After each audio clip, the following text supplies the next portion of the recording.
Sir நம்ம டிபார்ட்மெண்ட்காக தான் sir உழைக்கிறேன், அதுக்கு போய் கழுத்தை பிடிச்சி வெளியில தள்ளுறீங்க.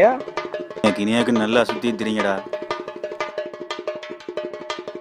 டேய் மச்சான், என்ன ஆச்சு? நம்ம டிபார்ட்மெண்ட்காக தான்டா உழைக்கிறேன், கியா? அதுக்கு கூட விட மாட்டாங்கடா.